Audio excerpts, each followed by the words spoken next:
ముఖ్యమంత్రి కేసీఆర్ హుస్నాబాద్ సభ ప్రసంగంలో పసలేదని కాంగ్రెస్ నేత మాజీ ఎంపీ పొన్నం ప్రభాకర్ విమర్శించారు.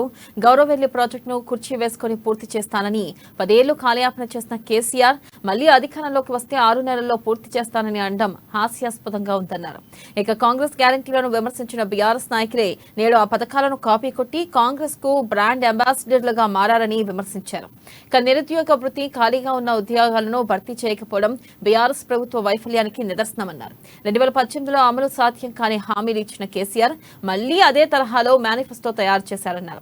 హుస్నాబాద్ ఎమ్మెల్యే వడితల సతీష్ ను మార్చి ఈ ప్రాంత అభివృద్ధికి పాటుపడే కాంగ్రెస్ ను గెలిపించాలని పిలుపునిచ్చారు. హరీష్ రావు గారు కావచ్చు, కేటీఆర్ గారు కావచ్చు, ఎక్కడి నుంచి పెడతారు ఇవన్నీ మాట్లాడి విమర్శ చేశారు మా మీద. ఇది వారంటీ లేని గ్యారంటీలు అన్నారు. అసలు మా గ్యారంటీలకు బ్రాండ్ అంబాసిడర్లు వాళ్ళిద్దరైనా మొత్తం దాన్ని విమర్శించి గ్రామాలకు తీసుకుపోయే విధంగా మా గ్యారంటీల మీద విమర్శించారు.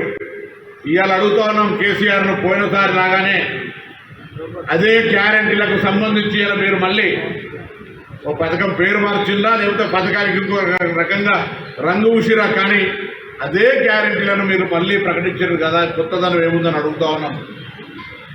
మేము గతంలో పెన్షన్ ఇస్తామని చెప్తే మీరు 16 రూపాయలు పెన్షన్ ఇచ్చారు.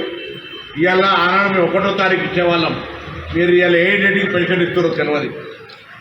12 నెలలు సంవత్సరానికి ఉంటే తేదీలు మారి ఒక నెల గాయమైపోతూ ఉన్నది. మీరు ఆనాడు ప్రకటించిన నిరుద్యోగ వృత్తి, ఇవాళ నిరుద్యోగ సమస్య చాలా తీవ్రంగా ఉంది. సింగరాయ